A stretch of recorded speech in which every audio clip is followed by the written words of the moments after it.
Live from the Northeast Comedy Cabaret, it's the Back to the Humor Show.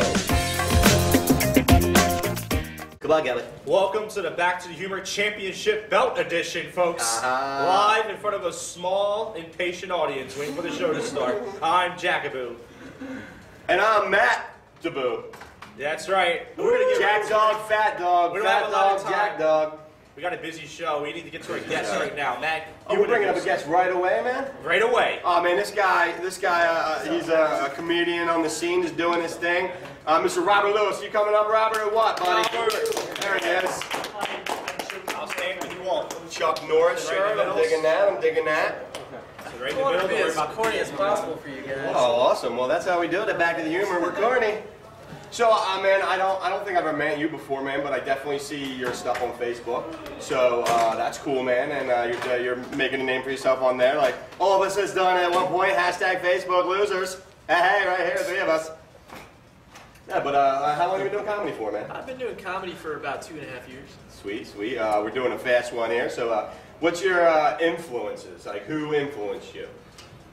That real question? That is, man. Like, It's a which serious comedians? Oh, we're serious here too, sometimes, you know. Well, I mean, let me just turn to you and actually tell you. Okay. Just to make it a littion more intimate. It's romantic. I would like them to turn the lights down, but I'm not expecting too much. He's got dreamy eyes. Yeah. Can I wear the belt? He's got the back, I got the front. See, well, my first comedic influence was actually Andy Kaufman. And I actually remember watching Man on the Moon in 1999. Do you remember that? Yes, I do remember that. Actually, do you mind if I wear that one? Sure, you can have both, man. Awesome. Yeah, my first comedic influence was definitely Andy Kaufman in about 1999, and I was always a big Jim Carrey fan too. And actually, do you mind if I stand while I? Sure, go for it, man. And actually, just real quick, can I borrow those shades? Oh yeah, you got it, Yeah, dude. sorry. You're taking over the whole show, man. This guy.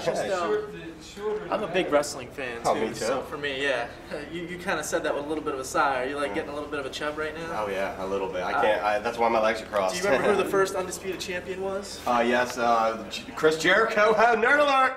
Nerd alert! Yeah. Tell us about your Thursday night open mic. I actually have to give these back to you. No, I have to go back to my first comedic influence. I'm sorry, guys. And Rotten Ralph's Thursday nights, 201 Chestnut Street in Philadelphia. I'm sorry.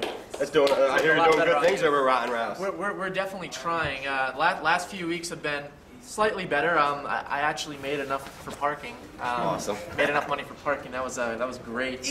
Comedy. But So go good. back to your comedy influences. My comedy influence is absolutely up. It's actually Andy Kaufman, Jim Carrey though. Before that, I was really influenced by The Mask, which I really do not like to brag about. Mask was definitely not one of Jim Carrey's better movies. It pretty much sucked. So did you like that a little bit, like the wacky like characters and stuff like that, maybe? Wacky characters. I used to do impressions. I actually still do. One of the things I more of a straight comic. I love to do material. Love to write my own material. Wait, you're not gay? There's a clap for that, Josh. I am one of the few heterosexual comedians I've not seen. I haven't been outed by anybody yet that I know of. So I mean, We're gonna keep you, in the closet today at least, bro. Don't listen to Jack Kabuski over there. We're just gonna ignore him. I'm not even in the interview. I'm just in the background. We got something special going on here, so I mean. trying. It's a good repertoire. I'm hoping to be invited back at some point. Well, probably not, but I mean, we're not. Of course you're gonna be invited back, bro. I appreciate it. We're open Philly comedy. That's what we do. Philly comedy. So, well, okay. What else you got? What do you got in the future going, man? Anything cool coming up? Yeah, I'm working on some short films. I'm trying to do some horror movie projects. I've actually gone around. I actually just finished a short film. It was Max Thrust. It was a sci-fi kind of a Seth Rogen type of comic book adventure movie. Sweet. Weird way to describe it. It's actually going to be in the Philadelphia Film Festival in October. You should check that out. Yeah, I'm working on a short film too about Snooki. Hey! Yeah. Well, yo, if you let me just throw this in. If you need like somebody that looks like a rapist slash like child molester, you're sitting right next to him, Mr. Jackaboo right there. He gets his rape on a lot down the city. So. I started it. Unfortunately, I don't have the resources to direct it, but I definitely do know a lot of directors. Cool. That again goes into the whole don't ask, don't tell thing. I think we need to That's do how you another got to get your way up to the interview top. Don't ask, don't tell. We need to do a long interview. Unfortunately, we have to start the open mic show here. Open Is there mic. like one last question you guys would have for me? Man, well, let's see.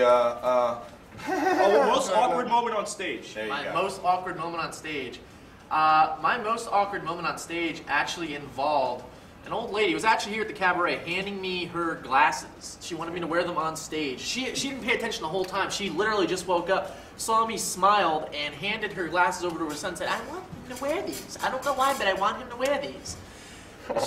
As soon as I put them on, she literally looks at me. First thing out of her mouth was, I knew you looked like my asshole stepson, Richard. You know, he owes me some money. Do you know Richard, you son of a bitch? And she started cursing at me. I swear to God, it was the most awkward thing in my life. And all I said was, that's what you grit, Grandma, for not fucking taking me back to school when I told you I wanted to go back, and now I had to get a fucking GED. I worked for minimum wage. I asked you to take me back to school, Grandma. You couldn't fucking do one thing for me. I was late and I had to drop out, and I couldn't show up in front of all the kids wearing my fucking snow boots.